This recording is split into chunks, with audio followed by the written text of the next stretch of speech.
The year is 1986, and Addie is at a carnival with her parents in Santa Cruz. With her mom leaving to the restroom and her dad distracted by a game, Addie decides to take an adventure of her own.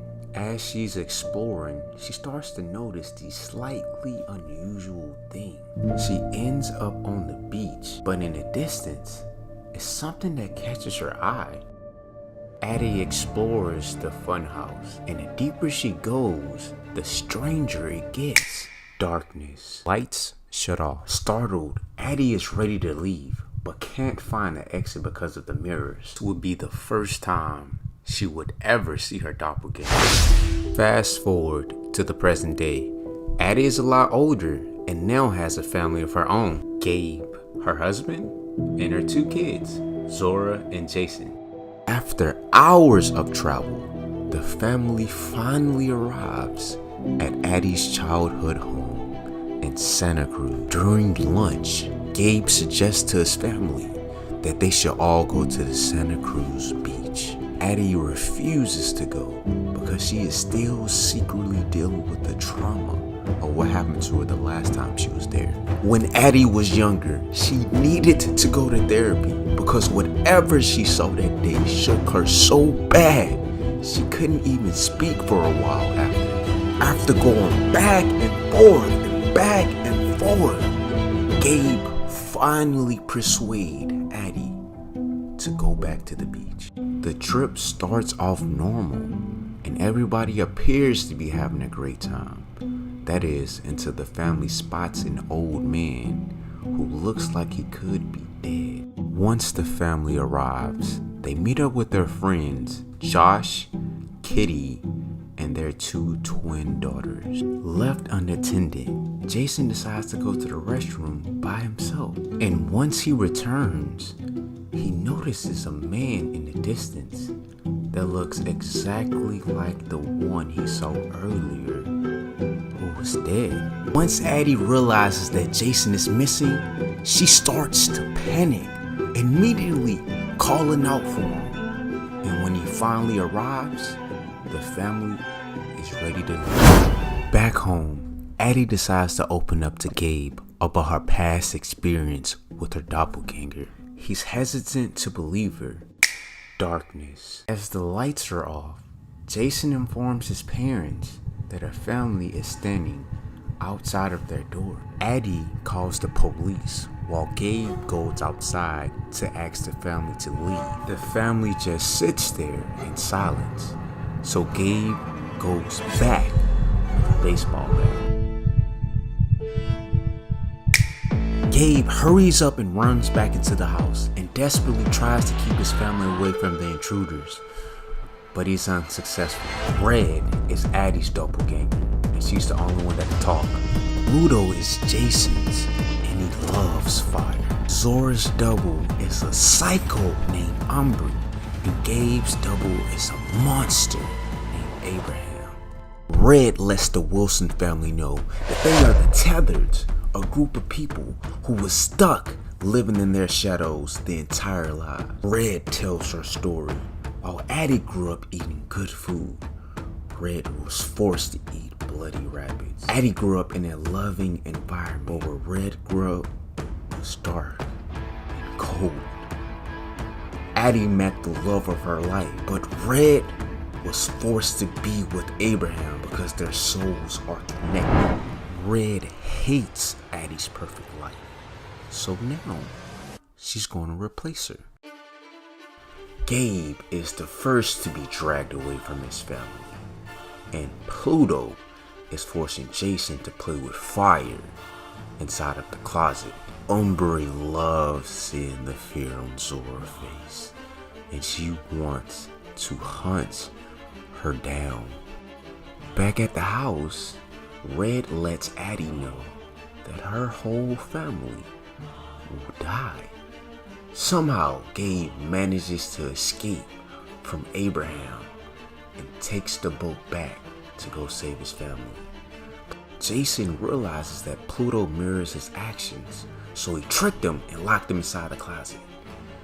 Red hears the noise and she goes to investigate. Addie uses this time to escape, She finds Jason and they both quickly run outside of the house, meeting up with Zora in the process.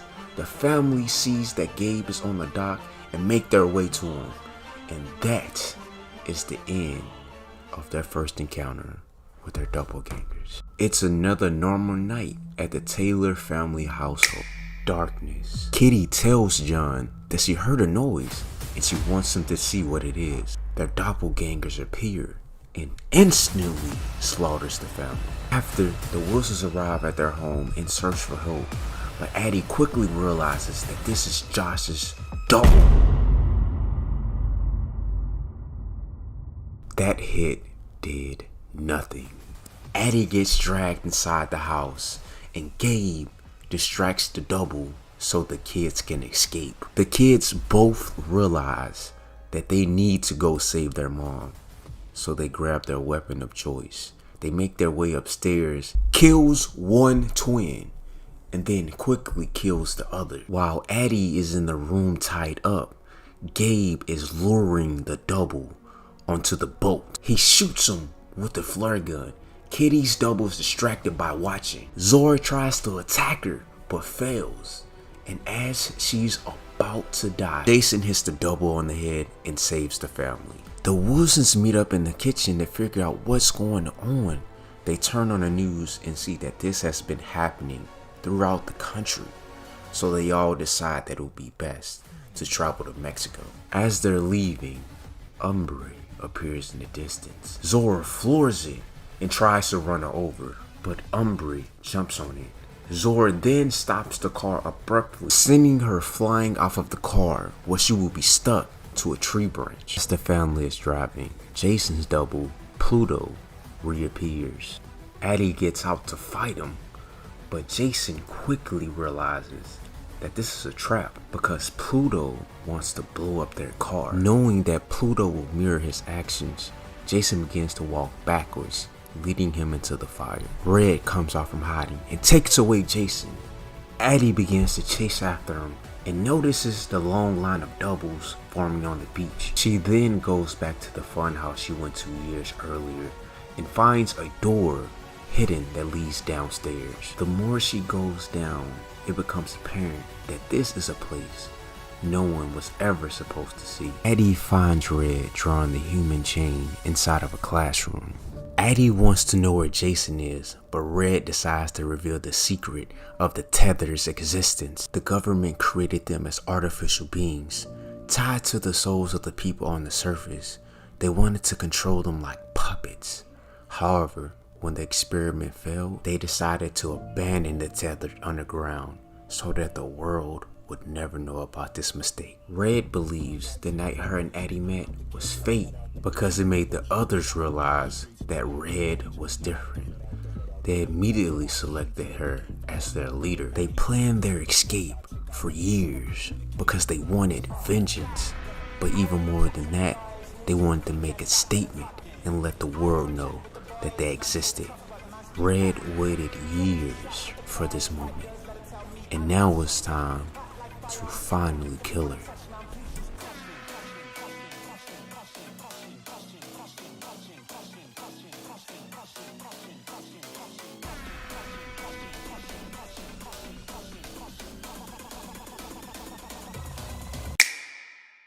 On the brink of death, Red starts to whistle the sound that was made the night that they first met.